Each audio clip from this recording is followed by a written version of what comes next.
Hi guys, in this video I am going to tell you why Sri Lanka is one of the best digital nomad destinations. Let's start.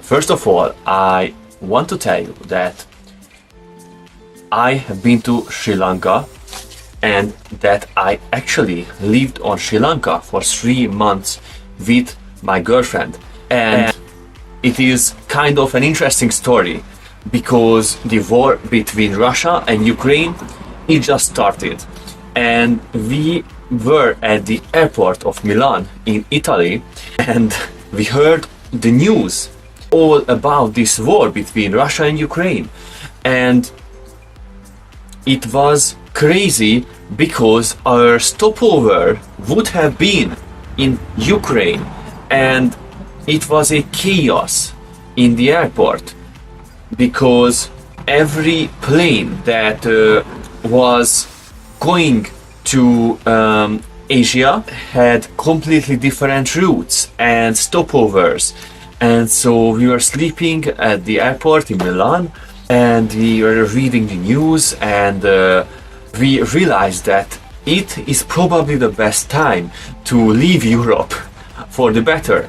So we jumped on the plane to Sri Lanka, a different one that was completely avoiding Ukraine and the whole region, and it was an airplane that had a stopover in Abu Dhabi, just a few hours stopover, and it was a great experience. And then we arrived to Sri Lanka, and even in Colombo we felt like it is going to be an amazing travel experience. That when you are coming from Europe in the winter, in February or March, it is so great to arrive to a tropical destination like Sri Lanka, with that humidity and the warmth of the air and the trees and the greenery. It was so good. And one thing happened that I wanted to tell this whole story about, and that is that I lost my credit cards on the plane. So it happened so that we had X amount of money that was $250 per month to live on Sri Lanka, and our plan was to live on Sri Lanka for 3 months, and so we had to replan our trip a little bit. But also it was a great experiment to prove if we can live on $250 two person per month on Sri Lanka. And the answer is very surprising because we actually lived there for 3 months for that amount of money, and we didn't starve. It was a great experience. Now I have to add that we went everywhere with public buses, and public buses on Sri Lanka, according to our experiences, and we traveled all across the country for 3 months. Like every day we traveled with public buses. We took long, even 8-hour bus rides, and we also took 30-minute bus rides, and it was so good that we were really surprised. Now I am not a small guy, so the only thing was that I barely could fit anywhere in the bus, but other than that it was awesome, and we could go everywhere on the island, even to remote spots like Deniaya, and so it was a great experience. And also the tickets were extremely affordable, even with the $250 budget. If I remember correctly, even for a ride like a 5-hour ride, it was around $1.50, and comparing to that, to the tuk-tuk prices on the coast, they cost $1 per kilometer. And this 5-hour ride was more than 100, well over 100 kilometers for $1.50. So it was very affordable, and this whole journey we did it with this kind of budget.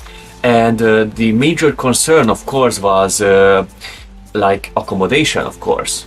And we are very used to wild camping, so we spent a few nights in the wild, but there were so many animals that we figured, now Sri Lanka is not the place to do this type of like sleeping outside in the rainforest thing.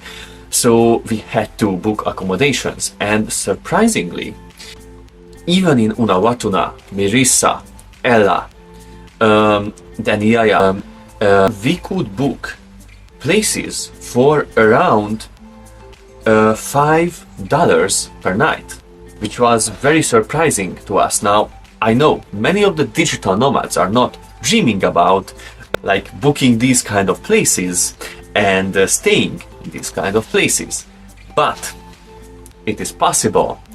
And we found even cheaper hostels and accommodations that were not even on Google Maps or Booking or Airbnb. And now you ask, like, you only had a few bucks to eat in a month, right? Yeah, it was like if I remember correctly, it was $3 per day for 2%.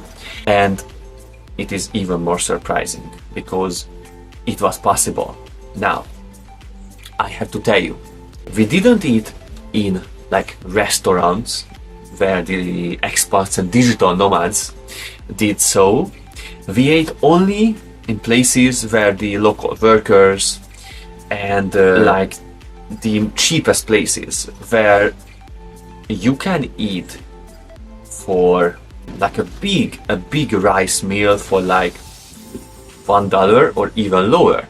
And it is just an interesting story, because if we wouldn't have lost the credit cards, of course, we wouldn't have been trying this experiment. But this way we had to do it, and it turned out to be a really fun experiment and experience, because we did everything as the locals do, and it was not bad.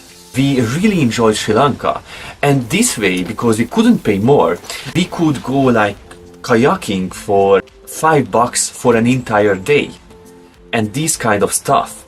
And if you go to these places and you have a lot of money, you are going to spend a lot of money, in my opinion, because you can spend unlimited amount of money at any place, basically. But it was very interesting, because if we have been trying this on like Madeira, Italy, like these hotspots in Europe that we also visited, we would have been starving to death.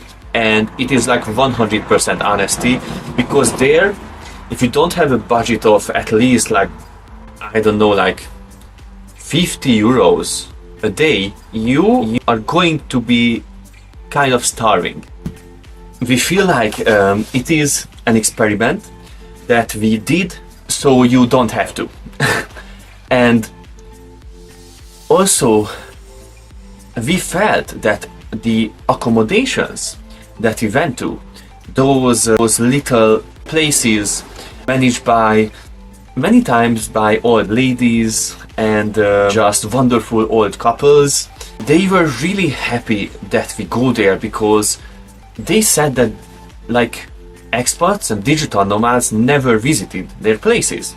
So it was an alternative experience when you have to really budget this much, but it was an experience that we are going to never forget. And how the Sri Lankan people, how kind they are, and how helpful and friendly.